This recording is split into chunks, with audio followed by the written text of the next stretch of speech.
Assalamualaikum warahmatullahi wabarakatuh. Kali ini saya akan menjelaskan tentang fungsi infus pump merek Terumo TE112. Perkenalkan, saya Imam Syafi'i dari Prodi D3 Elektromedis Universitas Kediri. Yang pertama-tama, pengertian infus pump. Infus pump adalah alat untuk membantu dalam pengaturan tetesan infus ke tubuh pasien sesuai dengan kebutuhan pasien. Indikasi penggunaan infus pump yaitu pasien yang membutuhkan pembatasan atau pengaturan cairan infus. Yang kedua, untuk pemberian obat. Dan ini kita setting sesuai dengan dosis atau permintaan dokter. Nanti kita setting bisa lewat infus pump ini. Lanjut, ini bagian infus pump. Ini bagian depan. Ini tampak ada kontrol LCD. Juga ini door lock. Ini untuk membuka dan menutup infus pump. Nah, dan di bagian belakang ini ada pull clamp untuk menjepitkan ke tiang infus. Sini juga ada konektor untuk kabel power. Ini juga ada konektor untuk drip sensornya untuk pendeteksi tetesannya. Ini juga untuk nose call. Ini bisa disambungkan ke kabel jika habis, otomatis akan alarm dan memberitahu kepada perawat kalau cairannya itu sudah habis. Oke, lanjut bagian dalam pintu. Ini air inline detector, ini adalah untuk mendeteksi udara. Jadi ini jika ada udara masuk, ini akan mendeteksi dan akan bunyi alarm. Nah, yang kedua, peristatic finger, ini untuk pergerakan untuk mengalirkan cairan infus. Jadi yang bergerak untuk mengalirkan infus ini bagian ini. Terus yang kedua, occlusion detector. Nah, occlusion detector ini biasanya ini sensor untuk jika ada kemacetan dalam aliran infus. Nanti sensor ini akan mendeteksi dan akan menimbulkan alarm. Ketiga, ini tubing clamp. Yang keempat, tubing clamp. Ini untuk menjepit selang infus agar selang infus benar-benar lurus ketika kita pemasangan. Nah, dan ini release lever, ini juga ini seperti pengunci agar selang infusnya tetap lurus ketika ditutup. Oke, lanjut. Nah, ini operasi panelnya, panel operasi. Di sini ada tombol power. Nah, ini indikator baterai, indikator cas. Nah, ini fusion set.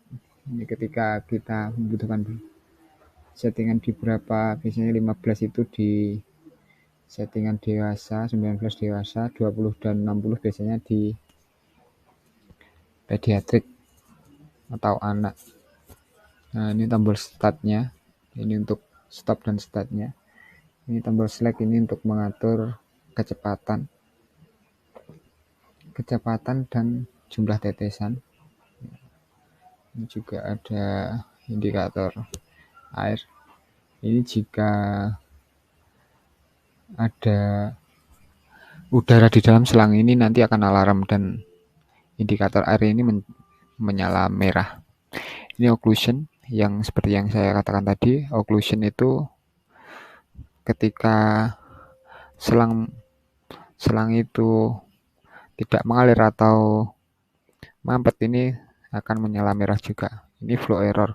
Flow error ini biasanya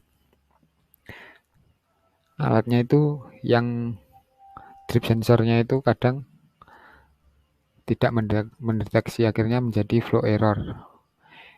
MPT ini biasanya cairannya habis, akan alarm. Sini door ketika kita membuka pintu ini akan buka pintu infus spam ini akan nyala merah.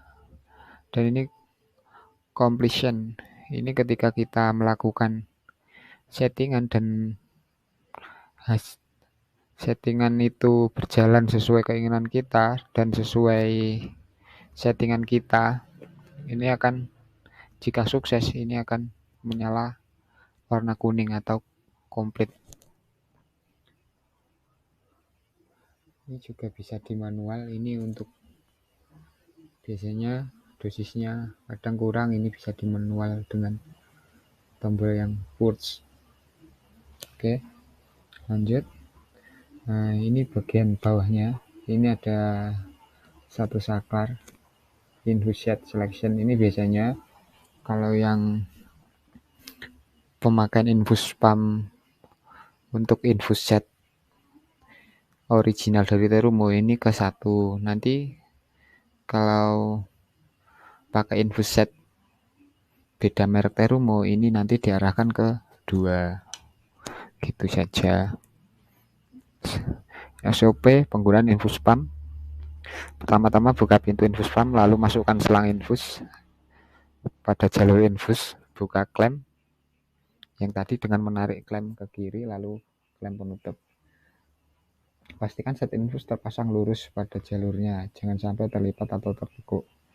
Jadi pemasangan infus set itu harus lurus, nggak boleh tertekuk, agar tidak terjadi occlusion atau penyumbatan. Terus lanjut, lalu tutup kembali pintunya. Terus pasang drip sensor pada drip tube dengan cara menekan sisi kiri dan kanan drip sensor. Pemasangan drip sensor harus terletak pada drip nozzle dan batas atas cairan pada drip tube. Buka klem pengatur tetesan infus spam secara penuh. Setelah itu atur drip volume.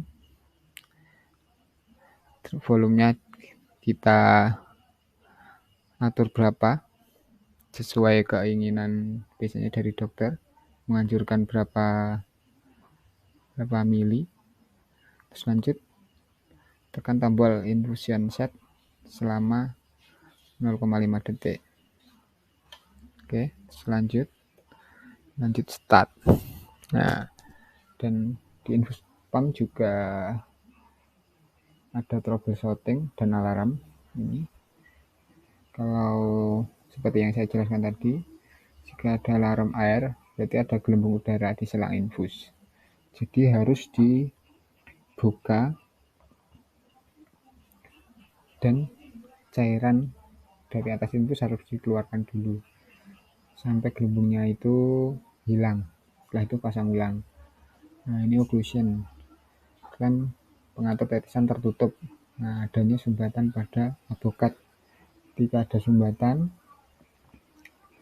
pintu infus spam dibuka dulu.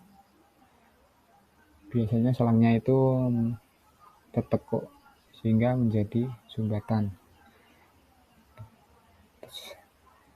Maka dari itu harus dibuka dan diluruskan selangnya. Yang flow error, nah ini biasanya pada drip sensor yang tidak terpasang bisa, terus drip sensor tidak mendetek atau rusak, itu akan muncul flow error. Selang infus terikat juga akan flow error. Empty, ini infus spam habis atau kosong, sensor drip terpasang terlalu ke atas pada tabung infus. Biasanya posisi drip sensor itu kurang pas sehingga akan muncul alarm empty tersebut. Nah, door ketika pintu terbuka. Terus completion adalah jumlah limit yang diset sudah selesai. Nah, yes, itu saja kayaknya. Terima kasih. Assalamualaikum warahmatullahi wabarakatuh.